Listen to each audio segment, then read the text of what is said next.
السلام عليكم ورحمة الله. الحمد لله رب العالمين، والصلاة والسلام على أشرف المرسلين وعلى آله وصحبه وسلم. شعب نشر في عبادة الله تعالى. യുവത്വത്തെ അള്ളാഹുവിന്റെ മാർഗത്തിൽ ചെലവഴിച്ച് നാളെ ആശങ്ക കടലിന്റെയും റസൂലുള്ളാഹി സ്വല്ലല്ലാഹു അലൈഹി വസല്ലം തങ്ങൾ പറഞ്ഞു, അതുകൊണ്ട് നാം വിഭക്തി ഇല്ല, അള്ളാഹുവിന്റെ പ്രീതിയിലും തൃപ്തിയിലുമായിട്ട് നാം ചെലവഴിക്കുക. അതുകൊണ്ടാണ് രണ്ട് കാര്യങ്ങളെ പറ്റി അള്ളാഹു റബ്ബുൽ ആലമീൻ ലോകരക്ഷിതാവായ അള്ളാഹുവിന്റെ മുന്നിൽ ചോദ്യമുണ്ടാകും.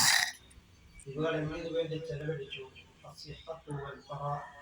അള്ളാഹു തആല നമുക്ക് നൽകി ആരോഗ്യവും അള്ളാഹു തആല നമുക്ക് ആരോഗ്യത്തെ നൽകിയിട്ടുള്ളതില്ല, അവന്റെ പ്രീതിയിലും തൃപ്തിയിലുമായിട്ട് ചെലവഴിക്കുവാൻ വേണ്ടിയാണെന്ന് നാം മനസ്സിലാക്കുന്ന അള്ളാഹു നൽകിയ ആരോഗ്യത്തെ അള്ളാഹുവിന്റെ പൊരുത്തത്തിലായിട്ട് നാം ചെലവഴിക്കുക.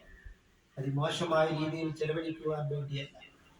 വെള്ളകുടിച്ചും കഞ്ചാവടിച്ചും അതിമോശമായ രീതിയിൽ എല്ലാം നമ്മുടെ യുവത്വത്തെ നാം ചെലവഴിക്കുക. അങ്ങനെ നാം അള്ളാഹുവിലേക്ക് നാം മടങ്ങുകയും, അതുകൊണ്ടാണ് സയ്യിദുനാ റസൂൽ കരീം സ്വല്ലല്ലാഹു അലൈഹി വസല്ലം തങ്ങൾ പറഞ്ഞിട്ടുള്ളത്,